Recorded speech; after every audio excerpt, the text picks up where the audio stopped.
Hey, Aharon Rabinowitz here for RedGiantTV.com. In this tutorial, I'm going to walk you through the process of creating an 80s retro vector video game look with After Effects. This will involve a lot of After Effects 3D, and I'll be using Red Giant PlaneSpace, Trapcode Particular, and Red Giant Text Anarchy to create most of the elements in this scene. Let's take a quick look at it.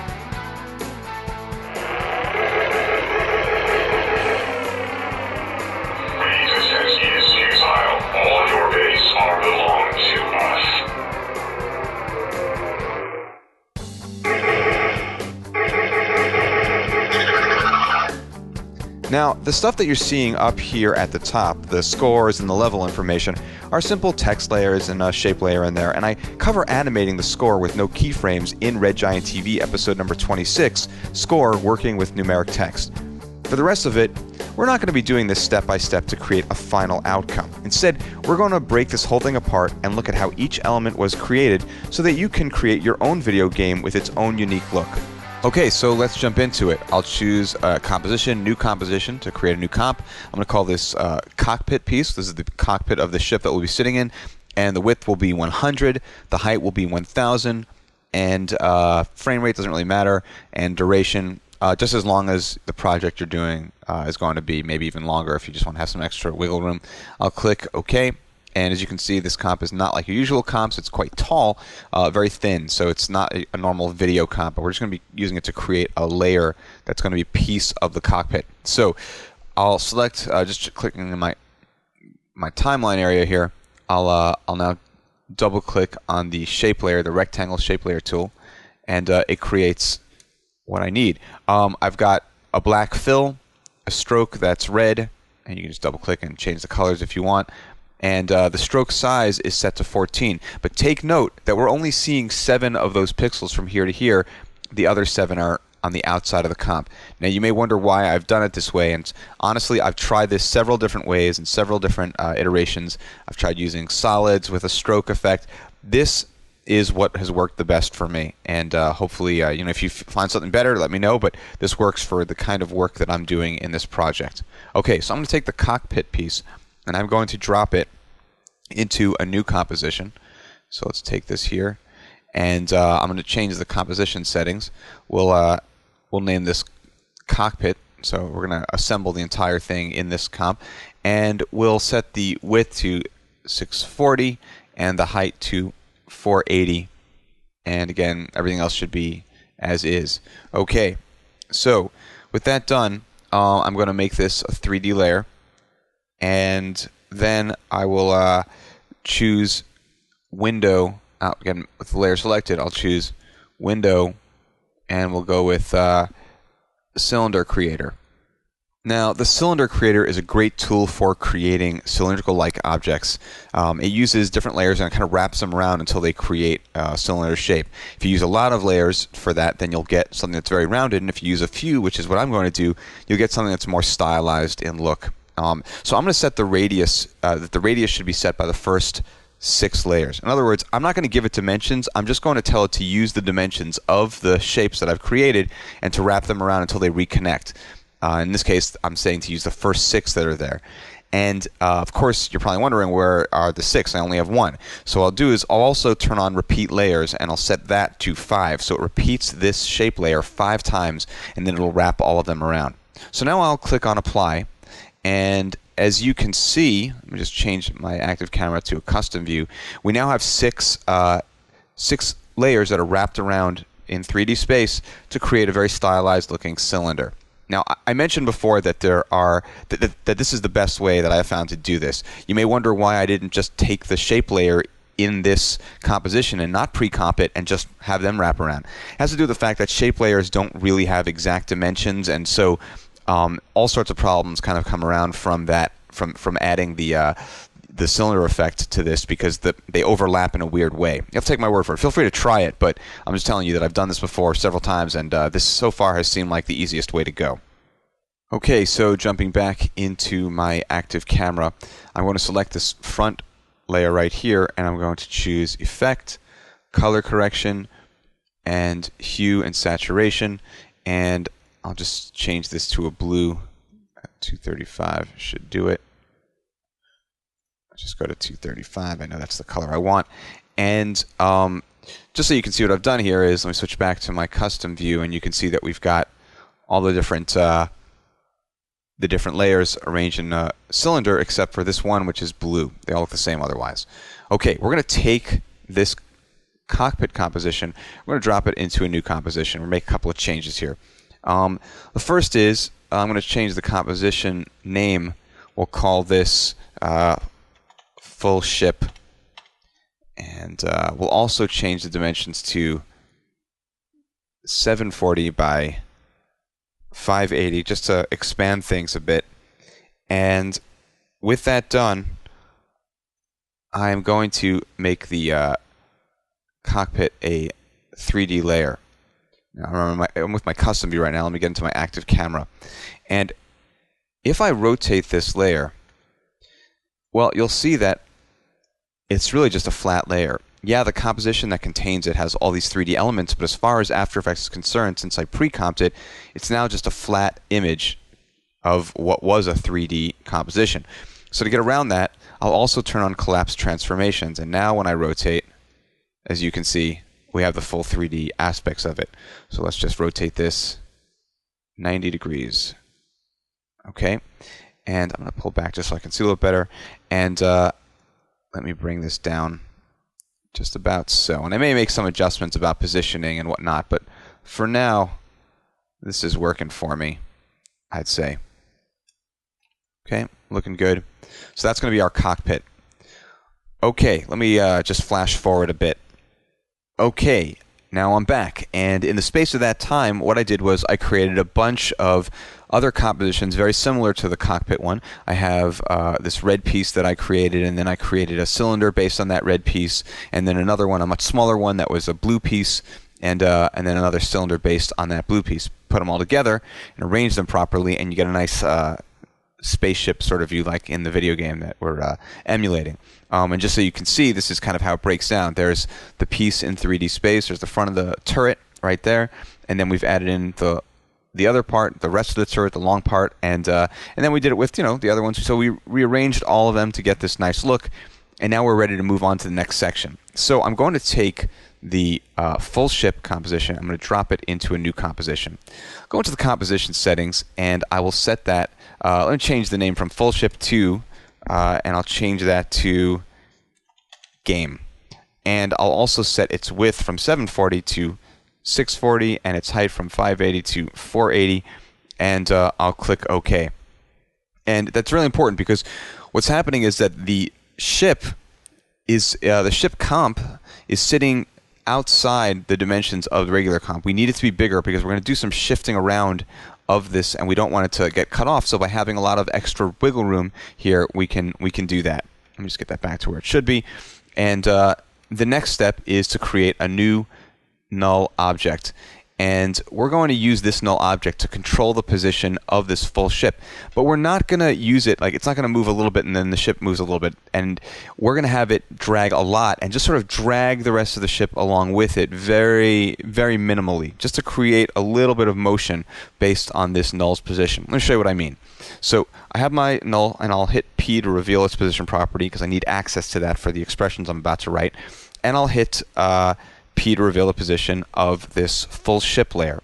I'll alt-click on the stopwatch to create an expression, and I'll tell it, and I'll start typing some stuff in. So I'll type in P equals, so I'm saying that the term P will equal the position of this full ship layer, and I'll add a semicolon to end the definition of the term P, and then I'll type in X equals, and for that I'm going to grab the position of the null. So P is equal to the position of this layer, and X is equal to the value of the null. But I don't want the null's position to completely affect this layer. In fact, I want very minimal effect. So I'll tell it to take the value of that layer, but multiply it by 0.05. So in other words, take 5% of any motion that comes from this null object and apply it to our full ship layer. And again, semicolon to end the definition of the term, and then I'll just type in P plus X. And that's that. And what will happen is, let's take a quick look. If I grab hold of my null, check this out. As you can see, there's just a minimal amount of drag. Really nice, right? It's pretty cool. Okay, so what I'm going to do is just set it up so I can see my title safe and action safe. I want to see the center point. Let me reset the position of this null, and let me recenter the position of this ship. You have to keep in mind that because it's already taking the position of the null, which is not up in the upper left corner of 0, 0, so basically what it's doing is it's already applying some of that drag to it. So I need to just reposition the full ship so that it appears as if it's centered, and it'll add this value to the null's value, and we'll get what we need. So right now, if we take a look, the null drags. It's perfect. Exactly what I wanted. Let me just shut that off. Okay. That's good. Okay, so the next thing that I'm going to do is I'm going to add in a text layer that I'm going to use as a target. So I'll choose Layer, New, and Text, and I will type in the following symbols. I honestly don't know what they're called. They are the letters that they're the keys that come below K and L. So we've got the comma key and the period key, but if you hold down Shift, I forget what those are called. They're not brackets. I honestly don't remember. Someone will remind me by posting something in the comments area, but whatever. In any case, this is the shape that I want. Obviously, I need to make some changes to this hideous arrangement that I've got there. So let me change, first of all, the font. It should be to Myriad Pro. I'll also set the, making sure I've got that selected. I'll also, so again, Myriad Pro. And I'll also make sure to set this to the black setting, so you got a thick letters. I'm going to set the fill color to empty, and the stroke color I'll set to let's go with a nice sort of bluish color, bluish, aqua, whatever. And I'll also set the stroke size to 2. That looks pretty good to me. And yeah, looks pretty good. And what I'll do is I'll also just I want to get this centered with that, and I'll hit A to reveal the anchor point, and just bring this down until it's about centered. And they're about. Oh, one other thing I realized it's too small, so let me bring this up to 100 pixels. Yeah, and then let's continue to get this right, nice and centered. Yeah, something like that. Maybe just a little more. 28 should do it. And with that done, I'm just going to make it a child of our null. I tried linking it with an expression. I got some weird results. So what I'll do is, again, I'll just right-click here, and I'll choose column, and I'll show the parenting column in case it's not, already there. And I'll tell this to be the child of the null. Should be a horror movie, Children of the Null. Anyway, okay, that done. Yeah, looks good. So if I move the null now, we got some nice drag. Oh, but this kind of goes over the. Let's pull out. It goes over our sort of our ship background. I don't really love the way that looks, but I don't want it behind it because I really do want it to appear in front of there. I just don't like the way it's kind of blending. So why don't I set the transfer mode from normal? We'll set that to add. So now when it goes over, there's some blending of the color. As you can see, it turns white. Yeah, I definitely like that a bit more. Okay, good. So let me just reset the position of our null, and everything is as it should be. Okay, here is the part that gets tricky, and that's adding in the beam effect and having it animate over time based on a trigger that we create. So we're going to use expressions, and before we get into it, let me just quickly reset my workspace. And so we have what to work with here. Pull back a little bit. Okay. Okay, before I jump into it, let me just rename this null from null1 to target null. That's to appease our sponsors. They wanted me to make this the actual target symbol, but I refused. I have standards and a certain amount of monetary compensation that they weren't willing to give me. None of that is true. In any case, this is named target null. I just like to have nulls and things like that renamed to something that I can easily identify. I hate things like solid 1 and black solid and whatever. But here we go. Let's add a new solid in. Layer, new, solid, and we'll make it the same size as the composition. I'm going to name this UL for upper left because the beam is going to come from our upper left turret. And I'll make sure that its color's black. Again, comp size. Click OK. And then I'll choose Effect, Generate, and beam. If you haven't used the beam effect, pretty cool, lots of fun. It creates sort of the effect of a laser beam, and you can shorten it, make it longer, and you can also set the starting thickness and ending thickness so that over time you can create this, you can animate the time property and create a nice sort of laser beam effect. I'm going to reset that and let's just make some changes. First is inside color. Let's go with blue all the way. So RG both 0, blue is 255. Do the same for the outside color. Let's, as you can see, there's some softness around the edges there, so let's get rid of the softness, make that 0. So very lo-fi looking thing. I'll set the starting thickness to 11 and the ending thickness down to 2. Okay, and let's see, anything else there? Everything's looking pretty good, although if I move over time here, let's see, I'd like the blend to be a little more additive, so why don't I change that from normal to add.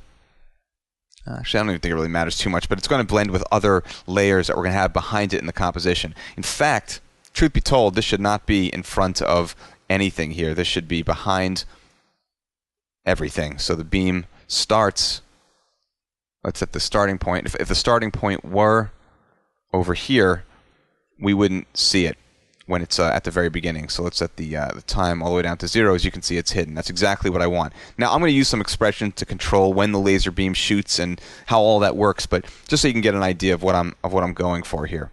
Okay, that done, let's actually start to add some expressions in. So I'll hit E to reveal the effect of the beam, and I'm going to Alt-click actually on the start point property to reveal that expression area. And just click out of that for a moment, and I'll hit the tilde key to bring up everything. So I need to work a little bit in here. So I'm going to create a similar expression, very similar to what I did before for the ship layer, for the full ship, which is to tell it to get most of its position from the start point, from the actual position value, and then to use some of the target null's position to influence a little bit. That way it'll get dragged along with everything as it moves, exactly the same way that the ship layer is. So I'll type in P equals, and I'll tell it to grab its own start point property, and I'll hit a semicolon, and then I'll do the same thing as before, X equals, and I'll tell it to grab the target null's position, but again times 0.05, so it only takes 5% of the motion, and with a semicolon there, and then I'll type in P plus X, and that'll do it. I also need to do something for the endpoint, but the endpoint is actually just going to grab its value straight off the target null's position. So wherever that target null goes, that's where the endpoint is going to be. The idea being that when it shoots, it goes from the upper left turret to the center point. Let me hit enter, and let's see how that works. So if I were to animate the time property, as you can see, it goes from the upper left corner into the center. Now, as before, I just need to quickly just make a visual adjustment on this. And again, let's play with the time property. So it goes from the upper left turret to the center. And if I were to move the target null, let's see that again. So animate the time, as you can see, from that turret to the center. Exactly what I want. Okay, so jumping ahead in time, what I've done here is I've set up duplicates of my original upper left laser layer. So basically what I've got here is this layer, and then I've added in the beam effect on several other layers. I basically duplicated it and then, just set their positions a little differently for each of the beams. So the lower right beam is on the lower right turret, and the lower left beam is on the lower left turret, and it's going to fire each of these in sequence. But to make that happen, we need an expression. And this isn't one of those simple wiggle expressions. This is a fairly complex one that was created by Dan Eberts at my request, and we're going to just copy and paste that right in, and I'll try to explain as much of it as I can, but it'll be available. It'll be available for you to just kind of grab and use as you need to. So let me let's just Alt-click on the time property to add an expression in there, and I'll hit Control-V because I've already copied it and it pastes it in. And let me use the tilde key to expand this area, and let's take a look at this expression. So basically, what's happening here is we've got three parameters that are being created. X equals 0.3, which is the transition time. That means the time in seconds that it's going to take from the beam to fire from the start point before it reaches the end point. So basically 30% of a second. The delay from whatever triggers it, whatever I use to trigger this beam shooting is going to be 0. So it's going to happen instantly. It's important because the other layers are going to all be delayed slightly, so we get a sequence of bang, bang, bang, bang, not all at once, so each one happens on their own. Now finally, n equals this comp layer target null.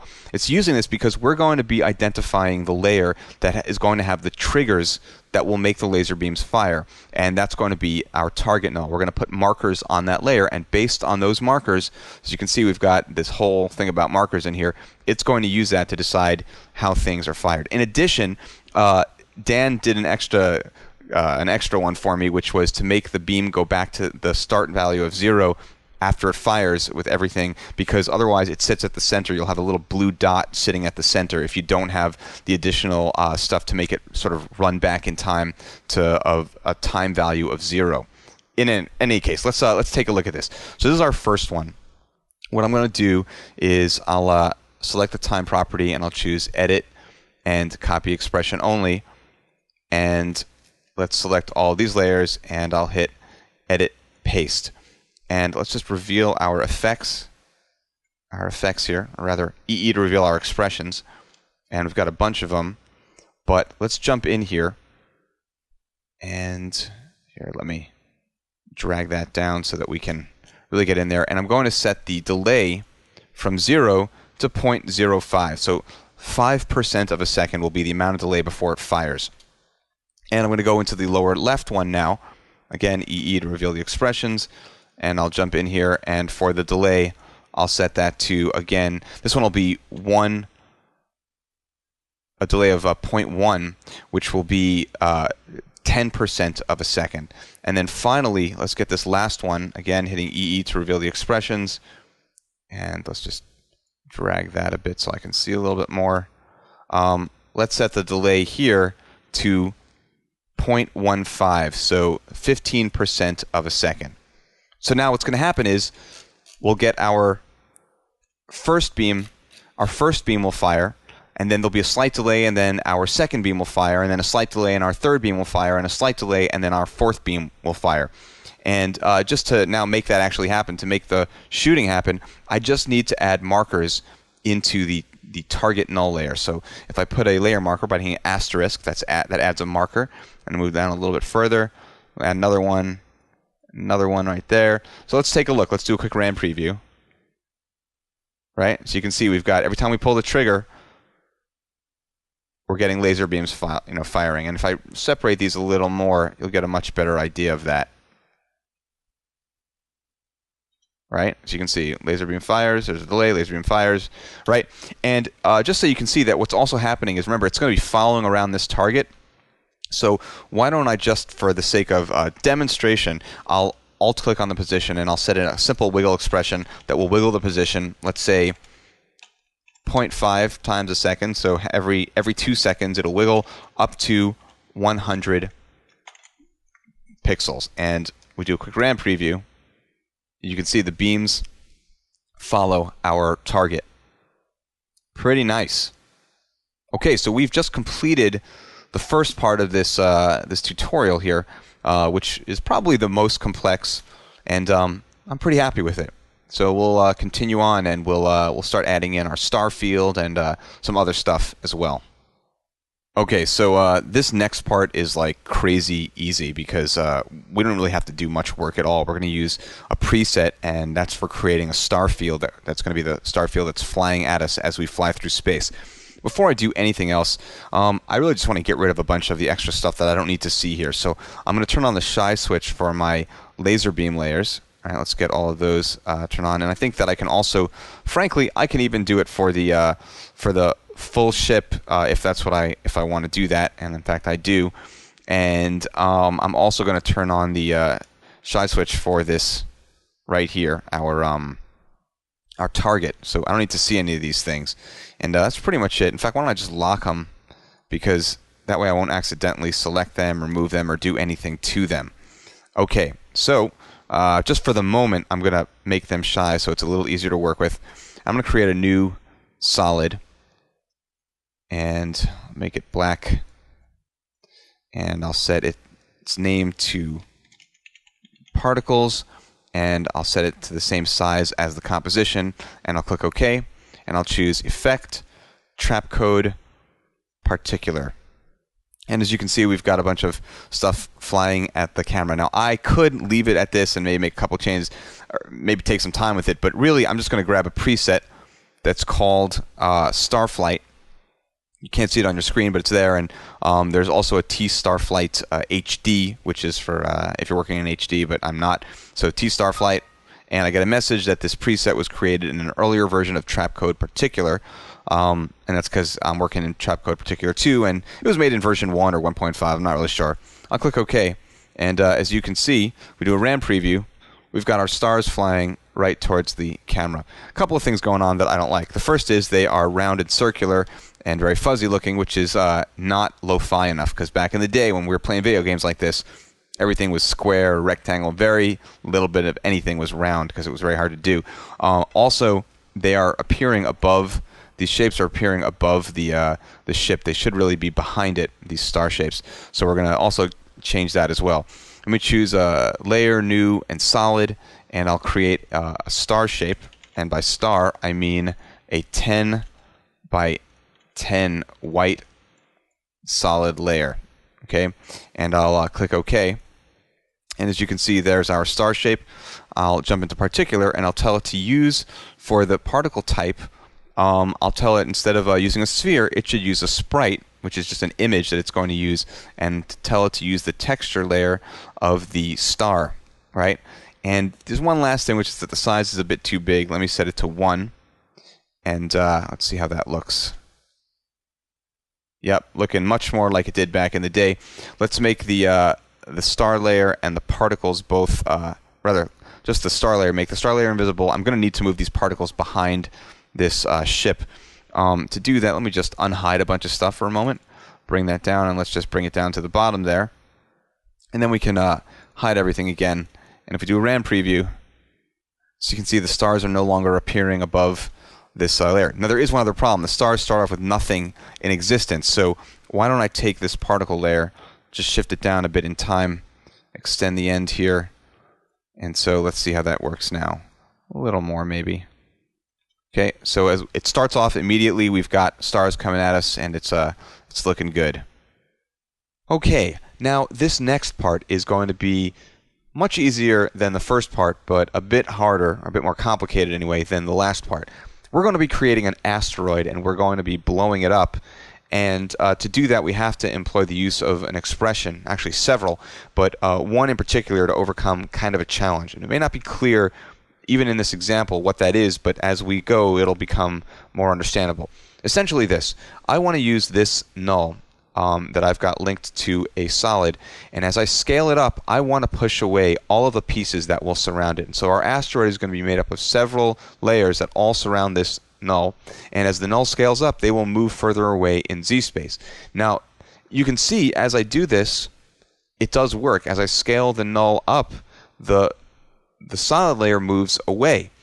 But if every layer is surrounding this null, they're all going to scale together, and in fact, it will end up looking like they're just getting bigger, but they're not moving away. So as you can see, even though this solid is moving away, it's also picking up the scale of its parent, which is our null object. Just so you can get a better idea of what that's about, you see that it's in 3D space, so it's further away. And when you do scale up a null or any layer that has other layers connected to it in 3D space, it pushes them away in z-space.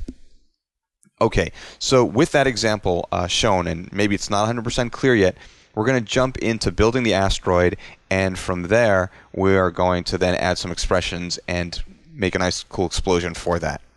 Okay, I'm going to create a new composition, and we'll call this asteroid piece, and we'll set its width to 100 and its height to 100, so it's a perfect square, and I'll click OK. And then I'm going to add in a rectangular shape layer, and I'll just double click on the tool here, and that will create it. And just to be clear, my fill settings are empty, so you go in there and of course you choose empty, and my stroke setting is green, and the stroke width is set to 6, but as I mentioned earlier, we're only seeing 3 on the inside, but just so you can see, there's 3 more pixels on the outside. So that's perfect for what I need, and I'm going to take this asteroid piece and drop it into a new composition. Let's make some changes to that. So I'll hit Control K or Command K to get into the composition settings, and I'll rename this from asteroid piece to asteroid, and I'll set its width to 640 and its height to 480, and I'll click OK. And I'll make this a 3D layer, and then I'm going to choose to use the Spheroid Creator tool. Actually, I'm going to go with the Spheroid Creator Light. Before I do that, say make sure I have the layer selected, because if you don't have a layer selected, the PlaneSpace tools don't, they're kind of grayed out, so you can't activate them. So I'll choose Window, and as you can see, we've got a whole bunch of different options here. We have Spheroid Distribution, Spheroid Creator Light, Pyramid Distribution, a whole bunch of other great things. I'm going to choose Spheroid Creator Light, and what I'll do is I'll set its radius. So the radius of this sphere will be 120, and since I need many layers to wrap around, and I want to just duplicate these again, so I will I'll set it to repeat the layers, and I'll set the repeat layer number to 50. Now I'm not going to need 50 layers to wrap around and completely create this sphere, especially not with a radius of 120. But the thing is that I don't know exactly how many layers I need. I think it's like 25 or 26. So if I pick a number much larger than that, what will happen is when the Spheroid Creator creates these layers, it'll only create the amount that I need, and past that it won't create them. So again, with 50 selected, with the value of 50 here, if I click on Apply, let's take a quick look. Let's go down. Yeah, 26 layers in total, so it created 25 additional layers. And let me close that out. And just so you can get an idea of what we're looking at here, this is our spheroid. It's looking pretty cool. It's made up of entirely these layers that we have, our shape layers.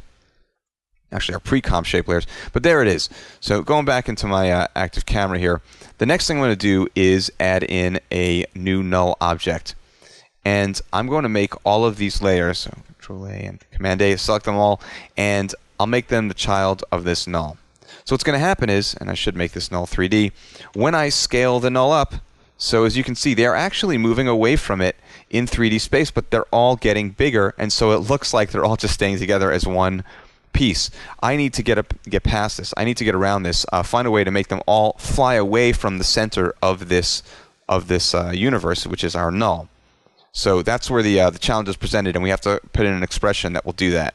So let's select an asteroid piece layer, and I'll hit S to reveal its scale, and I'll alt-click on the scale property to add an expression, and then I'm going to add in this expression, which I'll break down for you now. It looks fairly complicated, but it's actually pretty simple once you understand it. So this says that the term S is going to be equal to 100 times the actual value of this asteroid pieces. So it's really its X scale, because as you can see it says scale 0. We have an array which is 0, 1, and 2 for X, Y, and Z. So we're saying take the scale value, the scale X value, and multiply it by 100. Since I'm not going to be touching the scale on this asteroid piece, it's always going to be 100. So in this case, 100 times 100, and then divide it by the parent layer's scale property. Again, it's X value, which is also, in this case, 100. So even if you're not good at math, you can figure this out pretty quickly. 100 times 100 divided by 100 equals 100. And if you look, what will happen is our X, Y, and Z properties will be given this value of S.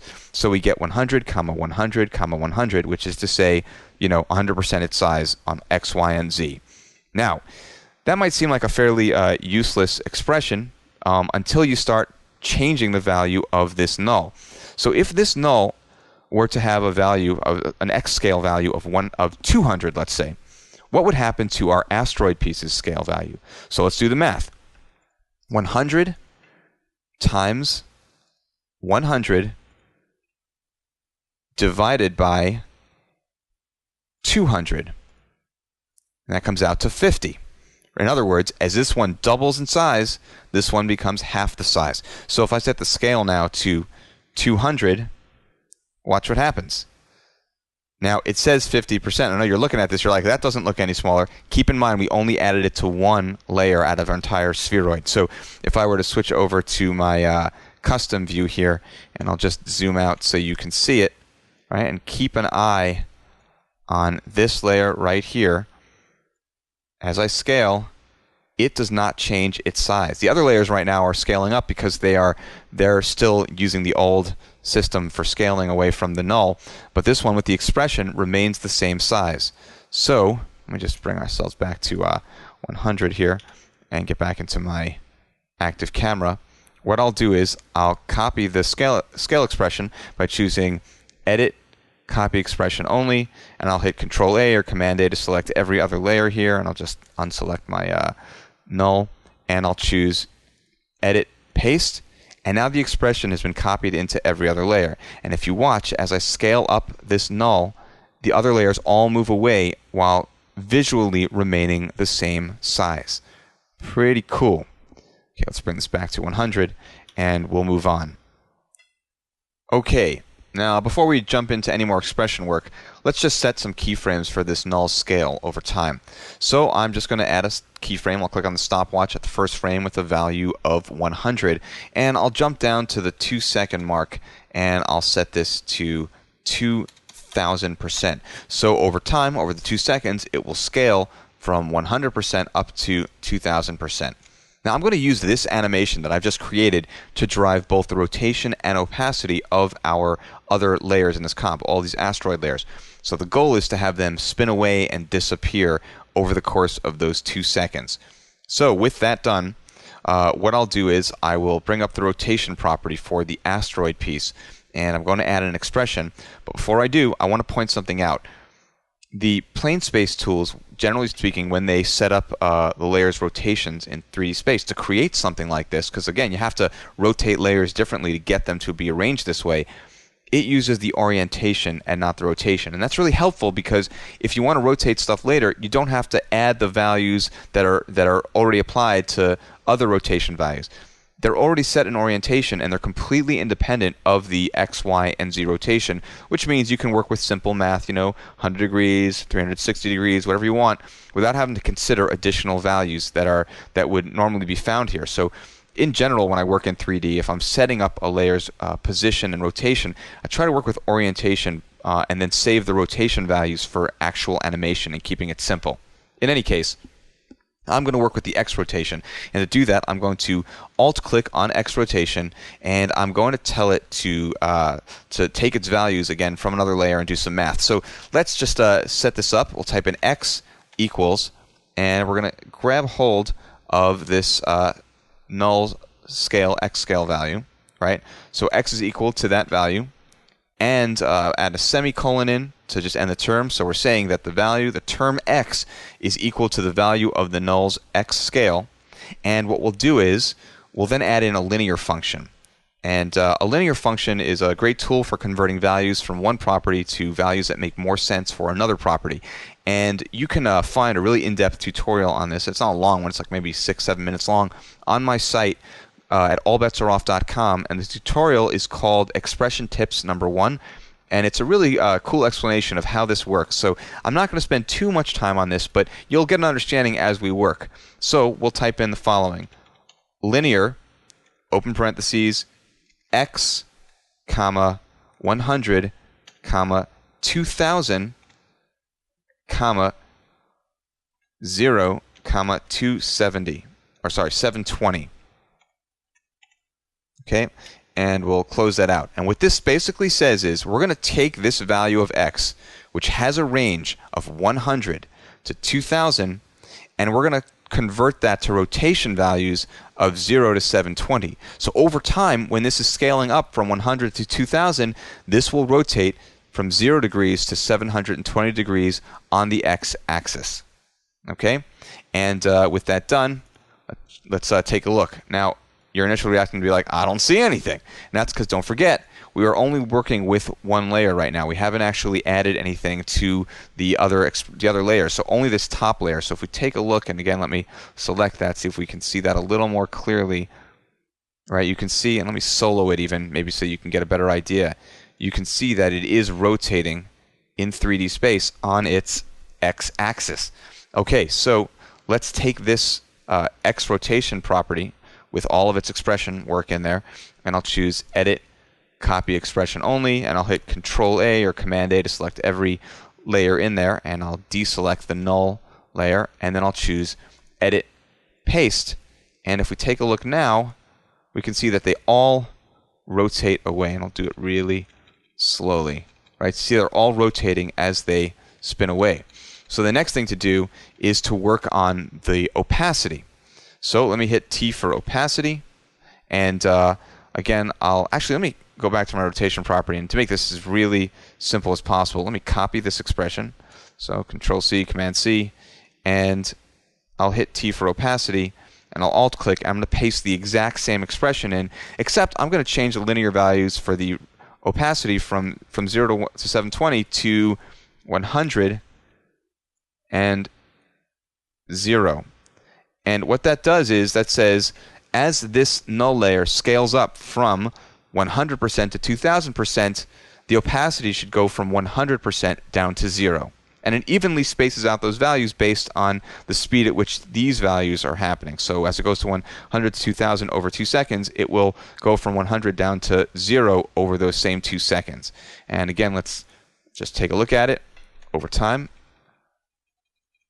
And right now, of course, we're not going to see much because, again, it's just our top layer. So we need to, again, select the opacity property, and I'll choose Edit, Copy Expression Only. And I'll select all of the other layers in there again, and I'll choose Edit, Paste, and let's take a look and see how that works now. See, they begin to disappear, and there they are. They're gone pretty much at this point once we're at 2000. So over time, let's do the math, let's do the animation. They disappear. Perfect. That's what I need to create the look of the asteroid exploding and the pieces disappearing. Now we've got to add a little bit of particle flare, a little bit of explosiveness, circa 1980 or so. So I'll create a new composition, and I'll call it Boom, and I'll set its width to 1000 pixels and its height to 1000 pixels, and I'll click OK.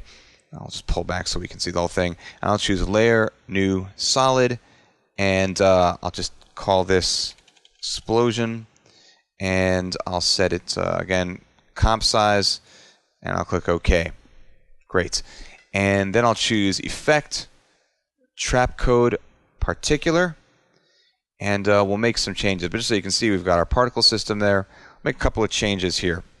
First things first, let's set the emitter properties. Well, instead of 100 particles per second, let's set it to 1000. So we're getting a lot more particles. But of course, I really want the explosion to happen and then sort of just stop happening.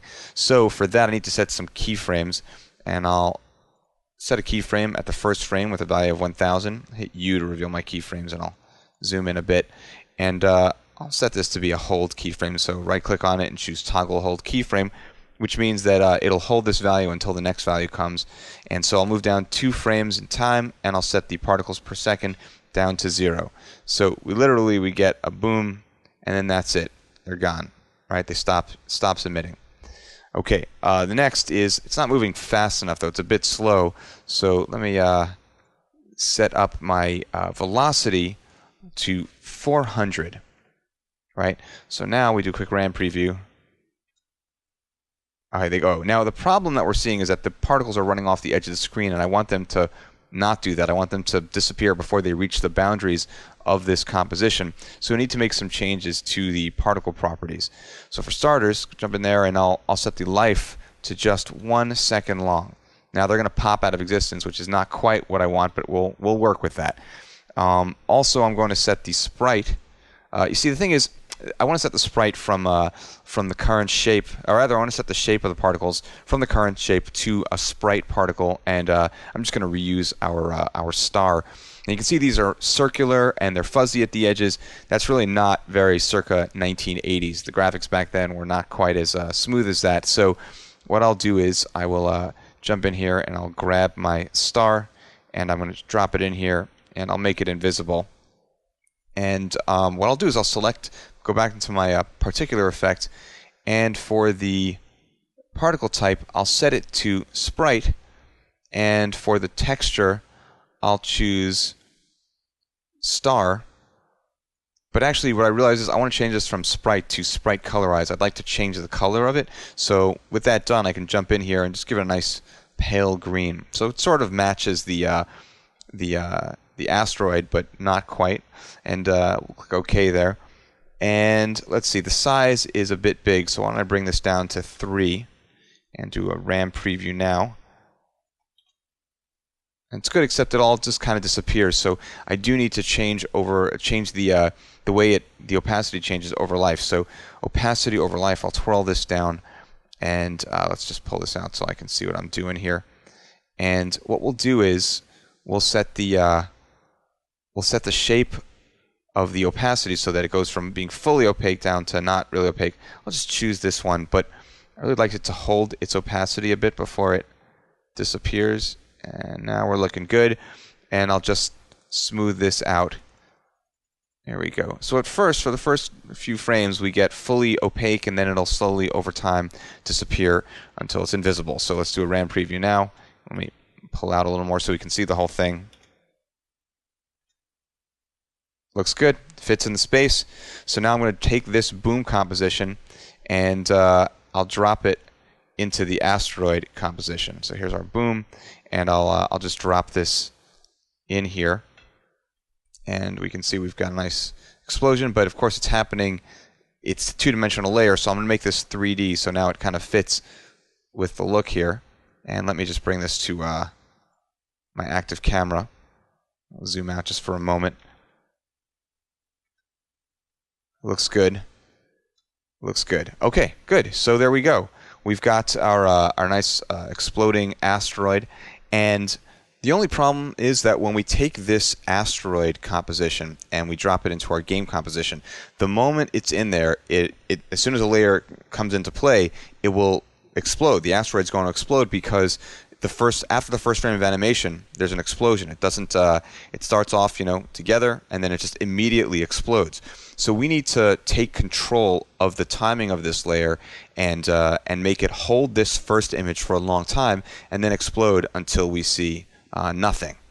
And to really make that work, what we need to do is use time remapping, which is a method of playing keyframes when we want to. In other words, I can say hold the first keyframe and then continue playing as normal at a point that I decide. So it's really great. It's a really great way of controlling animation, and I'll show you how that works. First thing is, this is only 2 seconds long, as a composition should be. Right now it's 30 seconds in actuality, but after the first 2 seconds, there's nothing happening here. So I'm going to trim out this composition to the 2-second mark. I'll hit N, and that will trim the work area down to this 2-second mark. And then I'll right-click, and I'll choose Trim Comp to Work Area. And there you go. We've got just 2 seconds of animation. Everything's gone, so that's perfect.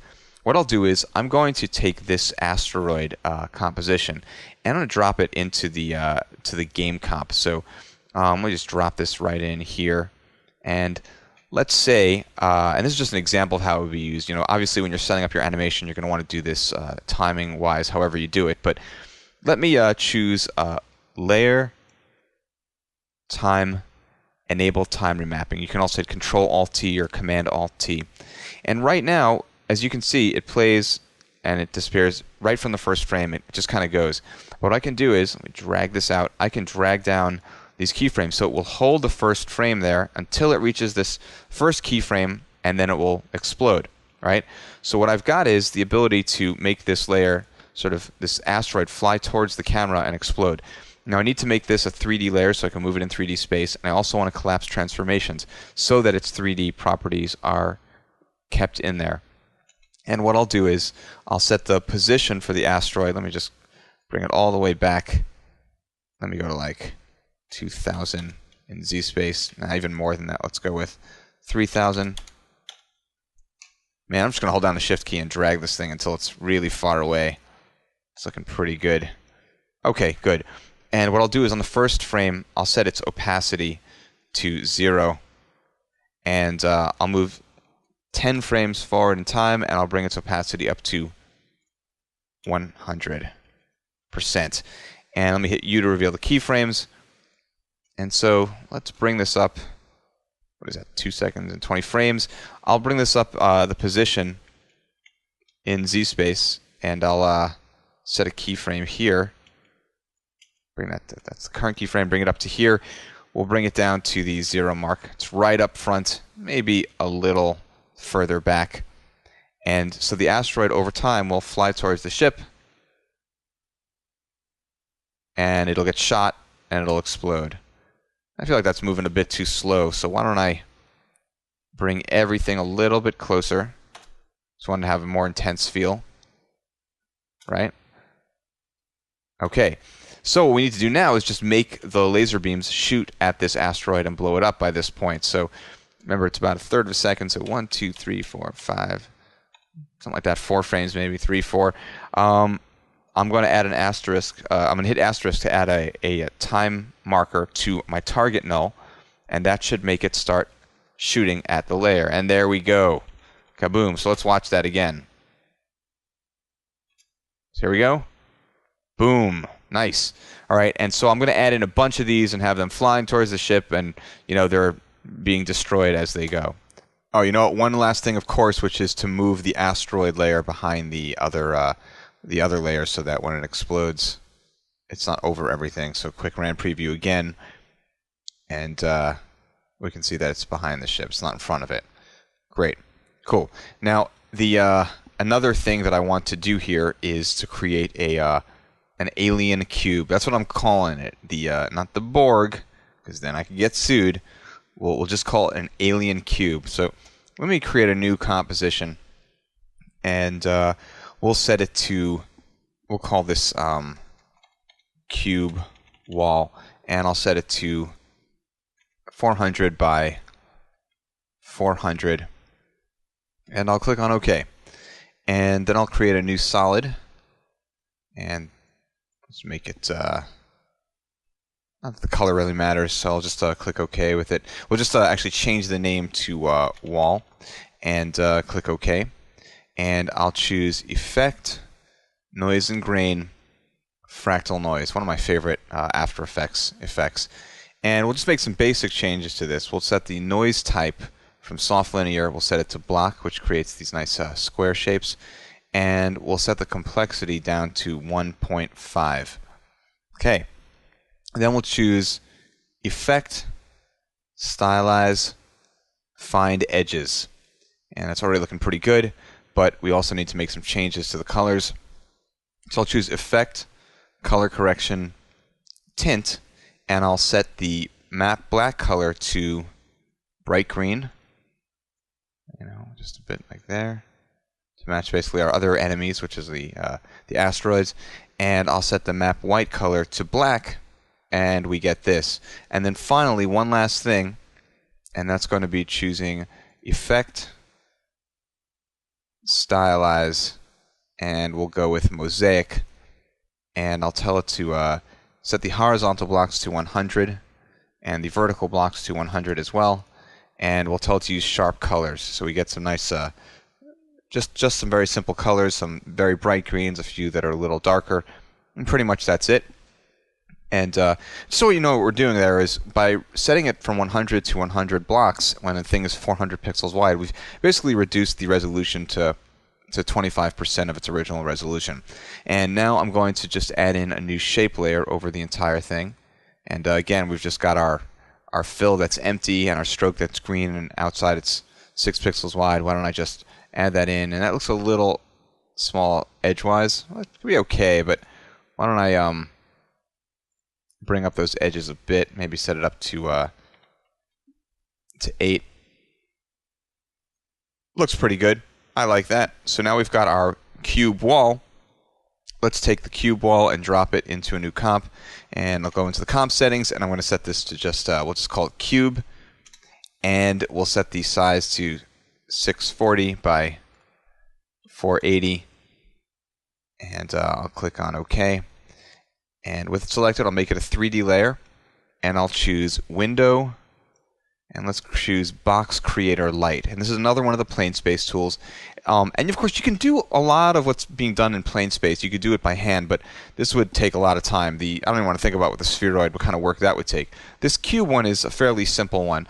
So what I'll do is I'm just setting it to repeat the layers, let's say 5 times. So they'll make 5 copies of this layer, and it'll fit the box to the layers. In other words, it'll use the size of these squares to create the size of the box.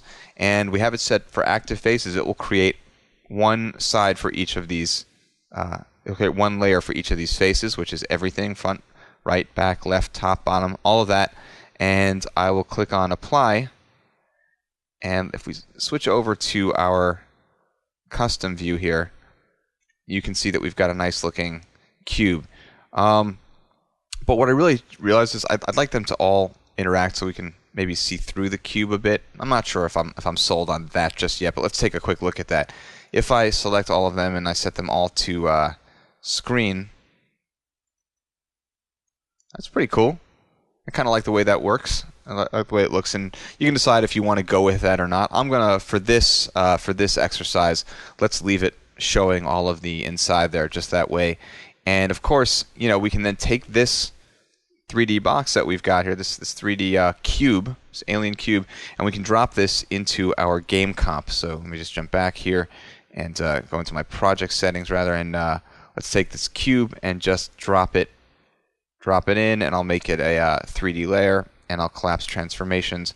Let me turn off our asteroid for now, and then I'll just move this cube back in Z space. And you know, because I've collapsed transformations, I can have the cube sort of flying towards the camera. So I want to set the position of the cube here. And again, we can do the whole thing with the opacity that I did before, but I won't bother with it right now. Let's say over a few seconds it will come towards the camera. Set that back to 0, and that's a little much. So let me bring it back a little bit, and there we go. That's looking good. And over time, what I can do is I can also have it rotating.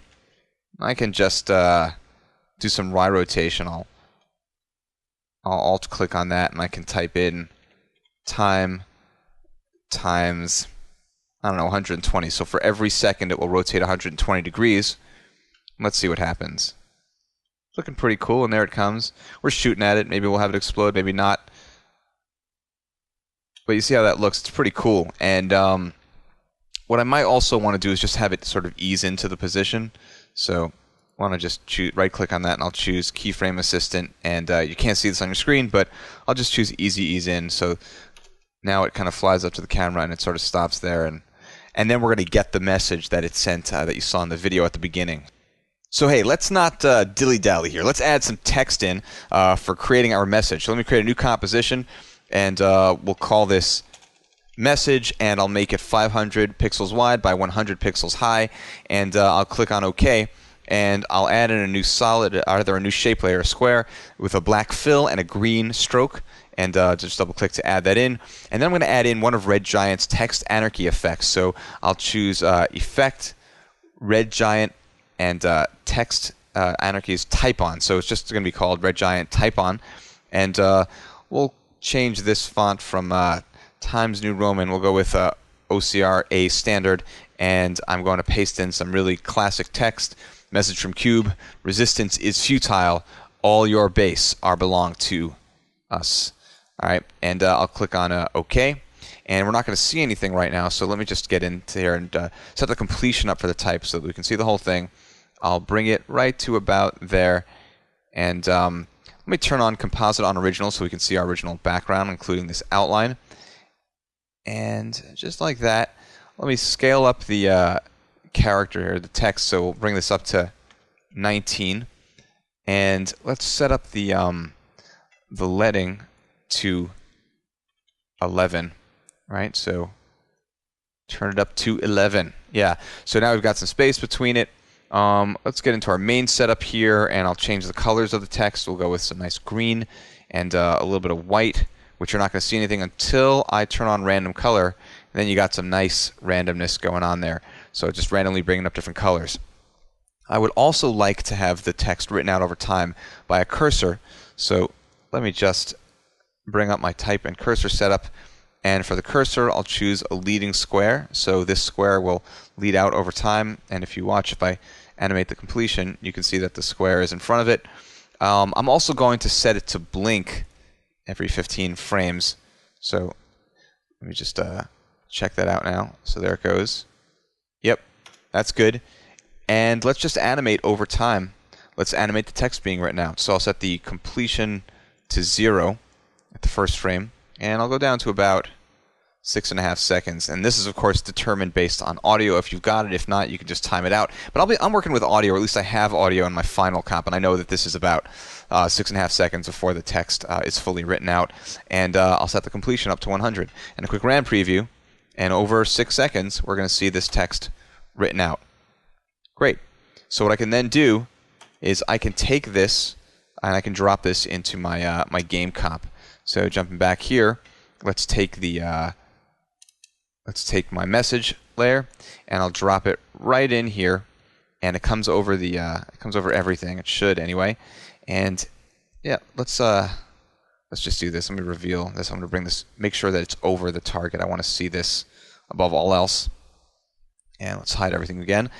And whenever we want it to come in, maybe the cube gets here, right about here. This is when our text is going to appear. So let's take a look. We're shooting at it and it doesn't work, and the message comes up from the cube, and there you go. It's telling you that resistance is futile and all your base are belong to us. Yeah. Okay. So there's just really one last effect that I need to add in, and that's for when I showed you when the ship gets hit by that asteroid, we get like a shield loss, or a bunch of noise. And again, that's also going to be another text effect. So let's just add in a new solid layer, and we'll call this hit noise, and we'll set it to 640 by 480 or whatever your comp size is, and I'll click OK, and I'll choose Effect, Red Giant, and we'll go with Text Grid, and we'll just set this font to OCRA standard, and we'll click OK, and we'll turn the random characters on, and let's get into the character attributes, and we'll set the color to, again, green, and we'll go with random color of white, and the frequency of randomness we can go up to 50% if we want, so half of them will be white and half of them will be green.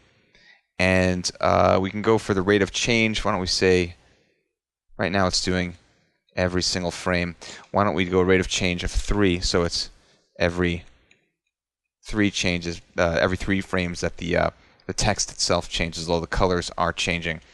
And pretty much the last thing to do here for the grid is just set up the amount of rows and columns. So I'll just spread out the rows until they fill, and I'll set the columns up as well. Doesn't really matter. That works. And that looks pretty good. So when we get hit, we just show this layer. We'll just make, trim it out. So let's say it's right here to here. We can go for like a second or so, something like that. And then we trim that out, and oh, we've been hit, and then it's gone, and we continue on. Anyway, I hope that you've enjoyed this long walk down memory lane, or at least my memory lane. And speaking of memory, don't forget that you can always download trial versions of Red Giant's PlaneSpace, Trapcode Particular, and Red Giant's Text Anarchy from the Red Giant software website. Once again, this is Aharon Rabinowitz for RedGiantTV.com. I'll see you at the arcade.